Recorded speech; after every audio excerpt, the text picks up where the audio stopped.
मंत्री पंकजा मुंडे बोलतायत, थेट जाऊया।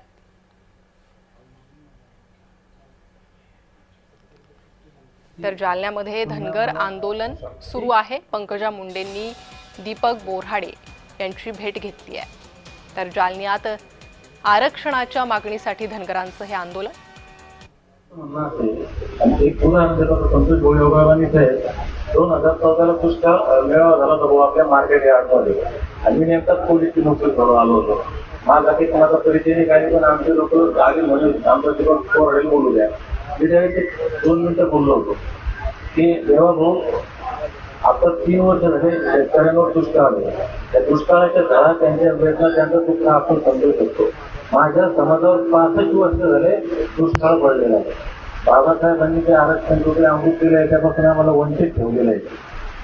आता वरती नरेंद्र इकडे देवेंद्र हे होणार आहे, पण मला सांगा म्हणलं साहेब की त्यांनी आम्हाला दंडवलं किंवा त्यांनी आम्हाला फसवलं, त्यांच्या पापाचे फळ त्यांना मिळतील। आम्ही तुम्हाला मतदान करतो, तुम्ही आमच्यासाठी कुठे काही बोलेले नाही, तर आम्हाला दुसरा पर्याय नाही। तुम्ही आम्हाला हे देणार का असेल भाऊ बोललो त्या दाखवत असेल मग तेव्हा भाऊ बारामतीला बोलले, खरोखर तेच झालं। आजही यावेळेस आणि आजही 70-80% जमा 90% भाजप आणि युती सोबत आहे। आमची एकच मागणी आहे की संविधानाचं आहे, या सगळ्या कागदपत्रांमध्ये आहे, फक्त सगळं आणि त्याचा घोळ झालेला आहे। ही जात जगात अस्तित्वात नाही, त्या जातीला आरक्षणाच्या यादीमध्ये राष्ट्रपतींच्या सहमती यादी बनली का टाकलं असेल?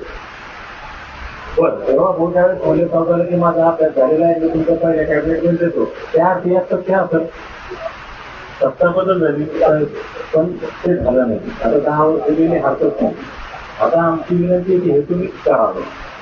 जेव्हा भाऊचा शब्द पूर्ण होतो हे संविधानाच्या अधिकाराची अंमलबजावणी होते आणि धनगर समाज तुमच्या सोबत होते, त्यात काही अडचण नाही। परवा आदरणीय दानवे साहेब आले होते, पाटील दानवे त्यांनाही म्हणालो तुम्ही तुमच्या विरोधात लोकसभा लढलो, संतोष भोईर विरोधात 3 वेळा विधानसभा लढलो, मला माहिती निवडून येते, पण माझ्या समाजाचा स्वाभिमान जागा करण्यासाठी लढलो। तुम्ही हे आमचं अमृत आरक्षणाची अंमलबजावणी करा। आम्ही लाईफ